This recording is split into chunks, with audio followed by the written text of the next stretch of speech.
Justin from KFO here, and we are going to be doing a test run for our planned Wild Dakota podcast. And I am super excited to do this.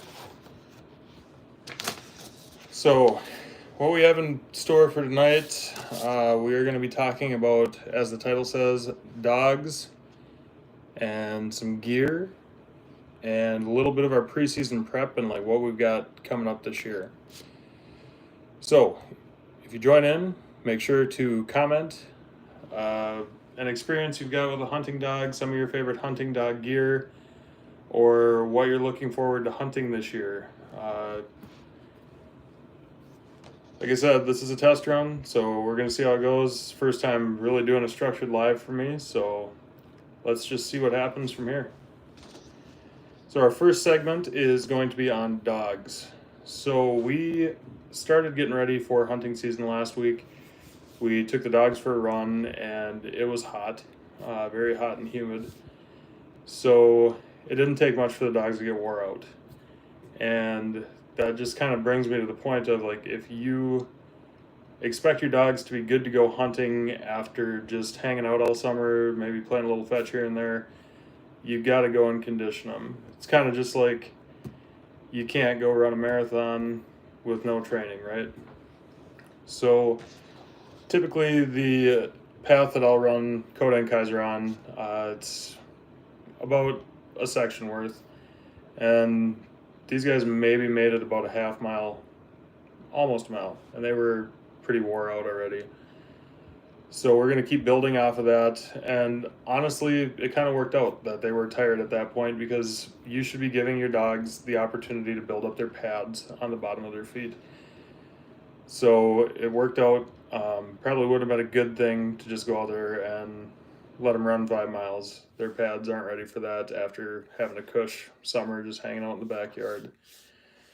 But they do need to get back in shape. So we will definitely be continuing to run them in increasing increments and try and get Kaiser ready for the upcoming pheasant season for sure. Definitely considering giving him a shot doing the morning dove season that opens up on the 1st of September. So very excited for that.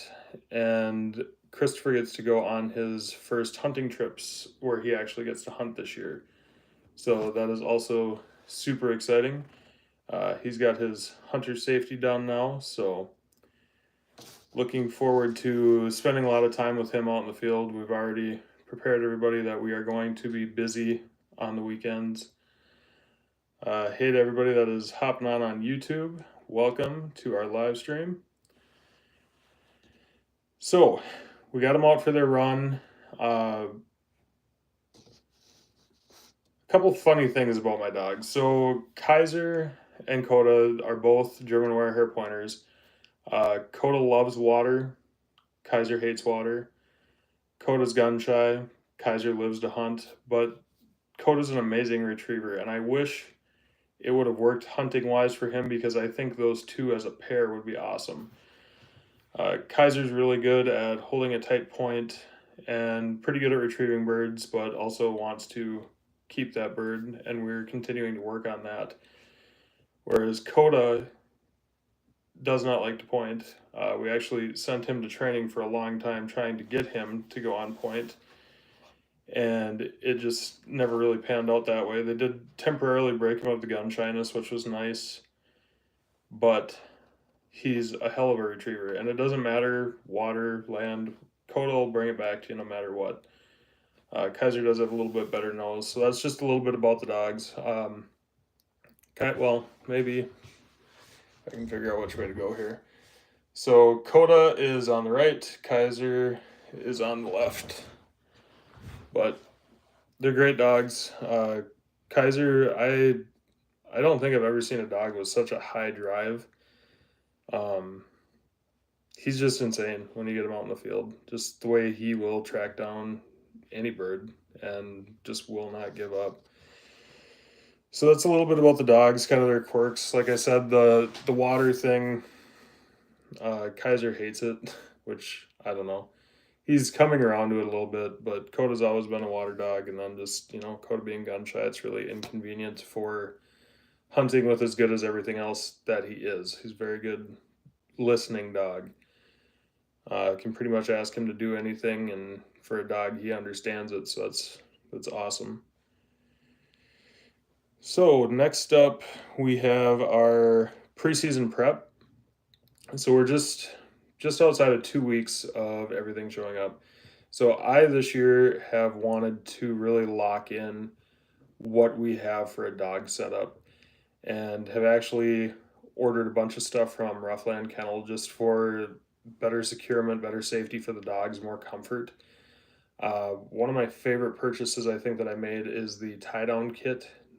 Mounts right to the top of their kennel, and we are going to have some videos coming up of install and use on that. But the tie-down kit definitely adds to that safety element. And Roughland kennels are ultra sturdy to begin with, but just being able to ensure that worst case scenario you were to get into a rollover, that you can help keep that dog secured in the truck. And then of course we've got their water hole. That is a great water containment system for when you're traveling with your dogs, and we honestly use ours every day. The water hole I currently have, we've had it for 2 years now, and the only thing different with it from new is it's a little bit sun faded because it sits out on our back deck for them to drink out of when we're not on the road. So the water hole I would recommend for like anybody that has a dog. That is a great way to keep a fresh supply of water out there for them. Just like their kennels, rotomolded, very sturdy, easy to fill, can hold a gallon of water.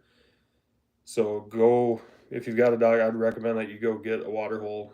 Fairly affordable. I believe they're just at or around $50 and hold a gallon of water. And you don't have to worry about it spilling. You just take the water hole, flip it on its back, and it'll maintain that gallon of water in there without it sloshing all over the place. Other stuff I picked up, we did get another set of handles. So now both of our Roughland kennels have the handle kits on them. It makes it super easy for moving and loading. And then I have a chow box on the way, which holds 30 pounds of dog food. So we will be utilizing that. I believe we've got plans to go to South Dakota this year to do some pheasant hunting. So we'll definitely be utilizing that chow box from Roughland along with our water hole. And then kind of a comfort thing I picked up for the dogs. I've had a really hard time with Kaiser specifically chewing up like dog beds or shredding them just out of boredom in his kennel. And Roughland came out with a kennel pad, and I will link it below. But to this point, he has not messed with it at all. He hasn't chewed on it at all. So I think it's going to be a win. It's made of a closed cell material, so it is odor resistant, super easy to clean. Just rinse it off, and it's thick. Like it's probably 1.5 to 2 inches thick, very cushy. So both of the dogs have been enjoying that, and it seems really durable too. And they fit perfectly in the kennels. I think the only kennel that does not support it that they have is their airline kennels. I don't know anyone that has one of those. But for our intermediate and large Roughland kennels that we have, there's like that much room in the front of the kennel. Otherwise, the bottom is completely covered with that cushy ride kennel pad. And then we also picked up a couple of the Roughland food bowls, and I really like those.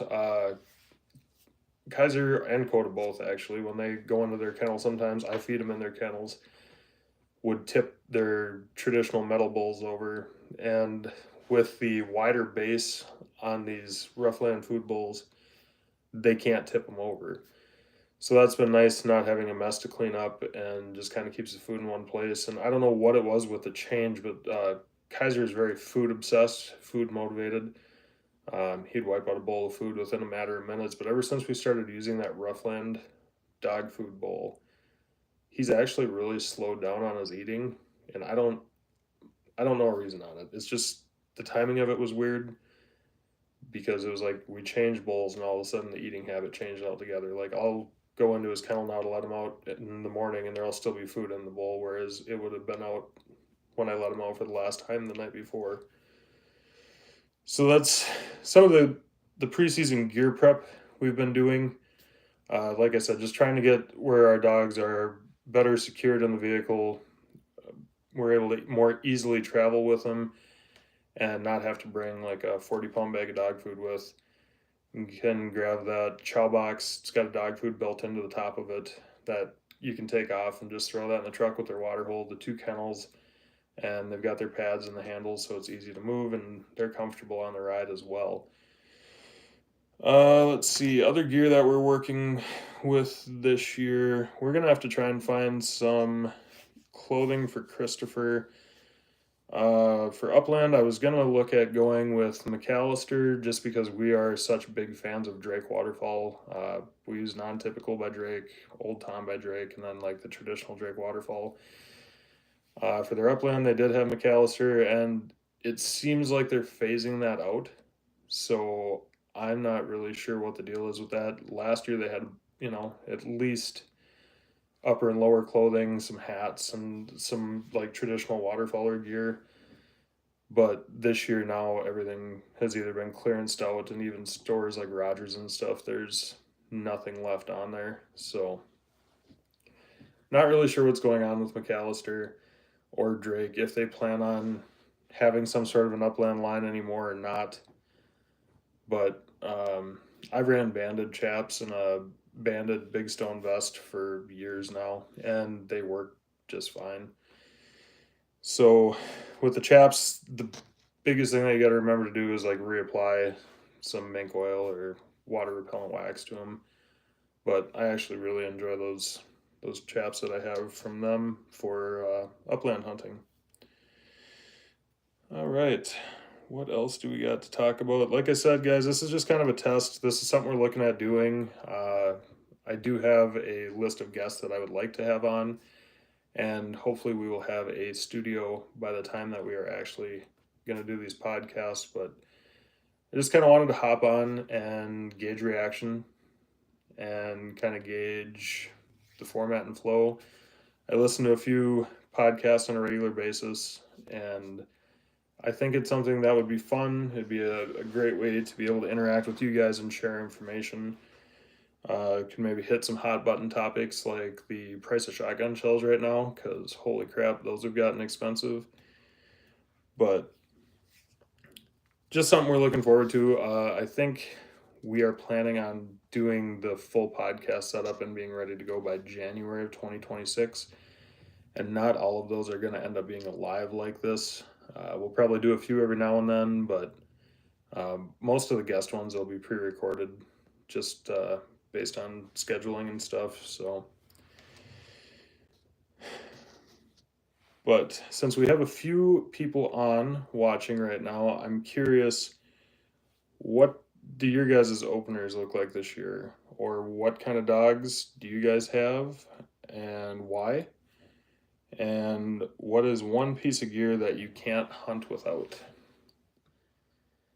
So like I said, both of our dogs are German Wirehair pointers, and our first season that we're going into is going to be Morning Dove.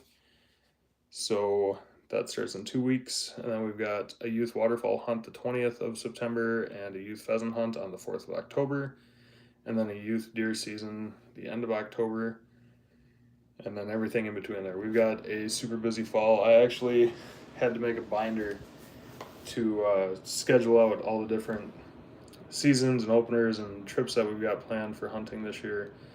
It's going to make for some really awesome content. I'm super excited to bring you guys with for that. And we can all enjoy Christopher's first reactions to hunting. He's obviously he's been my faithful camera guy for a couple years now. So having him actually out there participating, I'm super excited for that, to be able to share those experiences with him. And then of course we've got Canute, who is about 6 years behind, so we'll get to do all this again for the first time in 6 years with him, and I'm also super excited about that.